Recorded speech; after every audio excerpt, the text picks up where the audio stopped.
Welcome back, baseball fans, to another elimination video. Today we're going to eliminate the Kansas City Royals, the #1 seed in the Fall League.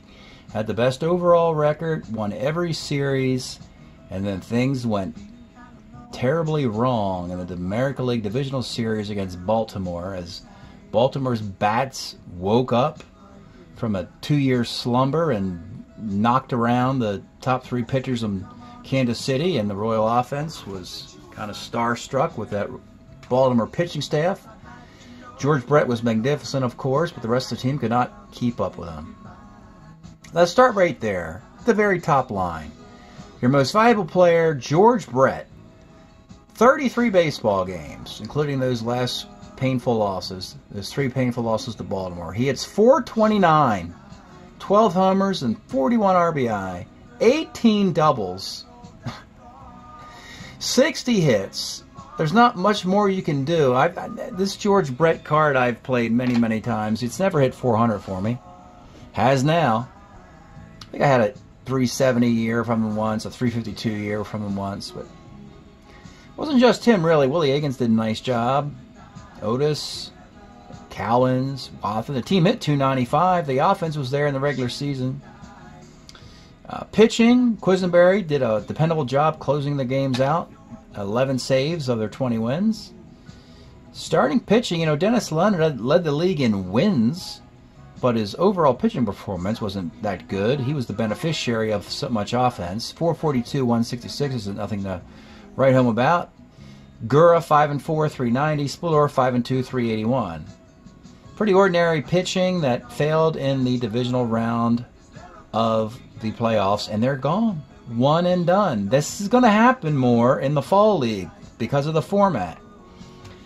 You don't see that many one and dones in the Summer League, but it happens more frequently in the Fall League. It's just not enough information to figure out truly who is #1, and maybe Kansas City was very fortunate in the regular season. Let's take a look now at the Kansas City Royals stack. We know they win the West in 1978, 80, and they split it in 81. They go to the World Series in 80. So they're very firmly still in this timeline. And we're going to pull their 1978 guys out and see who sticks around and who goes, and which guys need to be replaced and so forth. For your Kansas City Royals.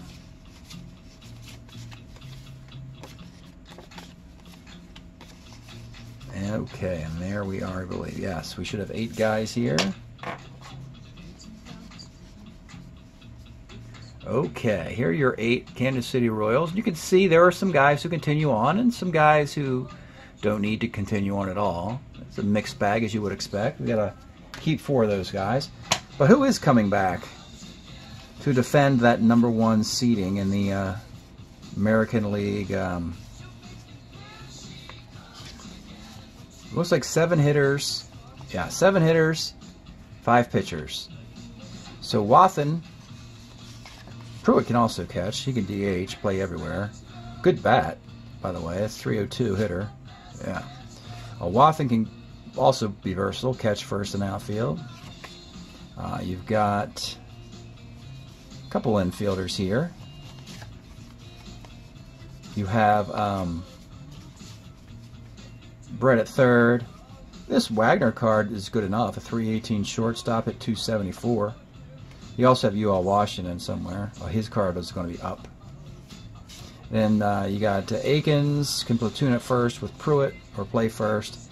And you got 2 outfielders. We know about Amos Otis is going to be under contract, or his contract will be up. They got to make a move, and they will. They have Claudio Washington. That's a decent card for him. 79. Was a White Sox, actually. And Cowens was, I think, was Seattle. No, he was still with Kansas City in 79. He'll eventually move to Seattle and Detroit. So there's your 7 hitters and your 5 pitchers. Really, I'm looking for Frank White and Amos Otis. And then for pitching, I'm looking for Larry Gura and Splitter, probably. That seems like the easy shortcut. But let's take a peek now at those 1978 players and see what Kansas City does with them. Alright folks, we're going to start the look at the 8 Royals with a unfamiliar name. It's Roger Freed. I think we might finally be over with Roger Freed. He had this magnificent season in 1977 as a pinch hitter with the Cardinals. They made this 398 card, and it was the most eye-popping card you're going to see in this era, even eclipsing George Brett's performance. Funny, but they weren't teammates a year ago. That would have been hilarious if George Brett wasn't the top hitter on his own team with a 390 card. He was with Arizona last year with that card. So 78, that card was just in use. Does this 79 card exist with St. Louis? We have to go to the roster sheet to see if we can get waivers. Super D's site. With all the roster sheets, see if we have a Roger Freed with St. Louis in the year 79. And we do not. They didn't make a 79 card. So Roger Freed's career, his fun little career, is over with. We have to retire him. Next player is Pete Lecoq. Peter Marshall's kid from the Hollywood Squares, if you're into that sort of thing. Pete Lecoq has played from 72 to 80. 80 was a bad year. 79 might be a good one, though. So, 79 is available for Kansas City, and it's pretty good. It's not as good as his previous 2 years. You see, he goes from 303, 295, 277, and then he bottoms out in 1980 at 205. Good defense, though. His glove got better defensively. So the 79 year at age 27 is available. So yeah, there is that. So let's keep him for now. Doesn't hurt to keep a guy, and then once we find better players, we'll put him on waivers. So he's currently a keeper.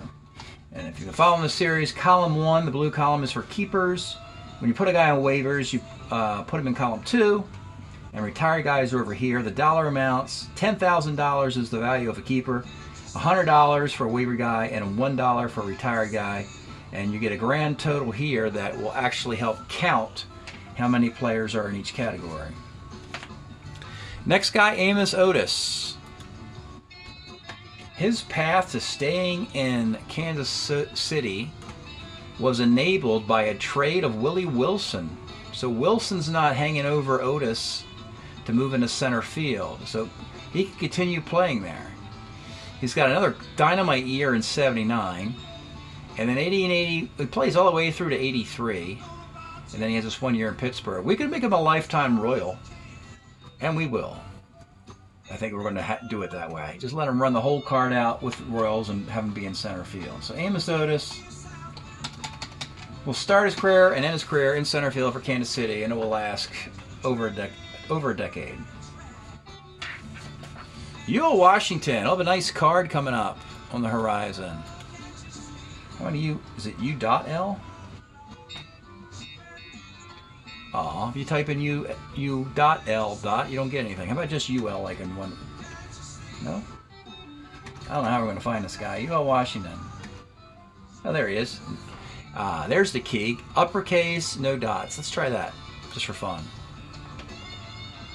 Well, yeah. Anyway.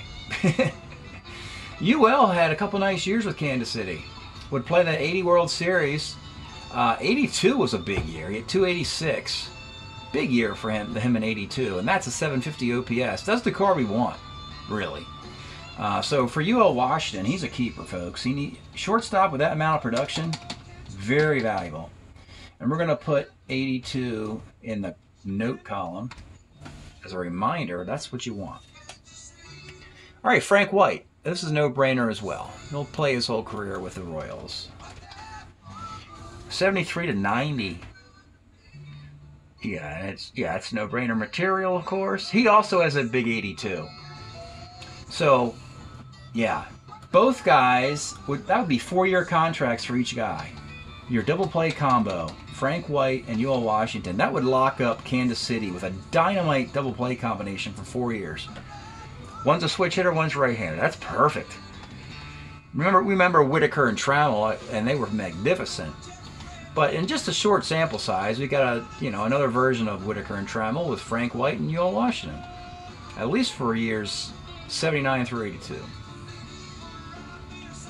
So if we lock up these guys in 82, Lecoq we liked in 79, and Otis probably 79 as well. But, unfortunately, we got some decisions to make, folks, and some scary ones here. Because we're going to have too many keepers. The next guy is Larry Gura. And you want Gura to come back. He's better than Splittorf. Yeah, Gura's got a nice 79, N80, N81. Yeah, so definitely Gura. I think we're going to let Mr. Splittorf's going to have to walk. Don't have enough room at the inn for all the guys who want Splittorf. Unless you want to let UL Washington go, but I'd rather... I mean, I could find a number 3 starter left-hander, and he's not really special anyway. After, yeah, look at these ERAs for Splittorf. I know he's a lifetime Royal as well. There's too many lifetime Royals. They're very loyal to the Royals. They stay there their whole career. Look at all those guys. But in this case, you're looking at a 32-year-old Splittorf, and you're looking at mediocrity really until 83. And even in 83, 13-game winner with a 363 ERA, his whip is still $1.35. I think he's the odd man out, folks. I really do. I really think he is. And it's a good situation for the Royals if you're so talented that you can afford to lose one of your core players from a whole decade, which is Paul Splittorf. So I'm going to put him as a keeper here, but we're going to put trade. You're definitely not going to put him on waivers. Someone's going to want to make you a trade offer for a quality left-handed starter like Splittorf. But for this situation, we have to list him in a category, so he's a keeper. And the last pitcher is Jim Wright. Move that around there. Jim Wright. And there are a bunch of them. Oh boy, I gotta find the right one. I think it's this one. Pitched for Boston. Yeah, he didn't even pitch for Kansas City in this timeline, and he had just the 1 year. And I think he can go straight to retirement. So that one little performance for Jim Wright is the only performance. So we can just retire him. So now we know Pete LeCoq's going to be gone too. And if you ask me, this is what I would do. This seems like no-brainer material. Amos Otis, UL Washington, Frank White, Larry Gura. They're clearly the top 4 most significant Royals, with Paul Splittorf being the 5th guy, the 5th Beatle here, and Pete LeCoq. And this situation has played out repeatedly. We've seen the New York Mets couldn't hold on to Tommy A.G. from that World Series roster. They had to let him go. We've seen a lot of guys. We saw the Red Sox couldn't hold on to Rick Burleson, who clearly had more years with the Red Sox, but based on the rules of my carryover league, it's just not going to happen. Now, what's interesting about Splittorf, by the way, is that in the early 70 portion of my summer league, we made him a... he was drafted into Toronto in the expansion draft, and the Blue Jays got a hold of him. So, could very well be that in this particular timeline, an expansion team like, well, Toronto, goes after him. But this will make the Royals better in the long run. They can trade these guys. And the way you trade these guys is that you offer up in a trade one of your active players and get a better player in return. So you've got, for instance, you got Ron Pruitt and Mark Wagner on your roster. You don't really need Mark Wagner anymore since you just got UL Washington. You've got, let's see, Craig Chamberlain, you've got Rene Martin, you got Shane Raleigh, you got guys like that on your roster. So you can offer them up in a trade with Pete LeCoq and Paul Splittorf and get a better regular in return. So we have 6002 is Kansas City's number, and we are seeing a ton of keepers, which is great news for this league moving forward. We're going to have a really good draft because when you look at the overall numbers, where we have to get to 128 keepers with 64 guys on waivers and retirement, we're up to 149 keepers. We're plus 21. And of that 21, 15 will have to go on waivers and 6 will have to go in retirement. So that means that the waiver class is really going to be talented.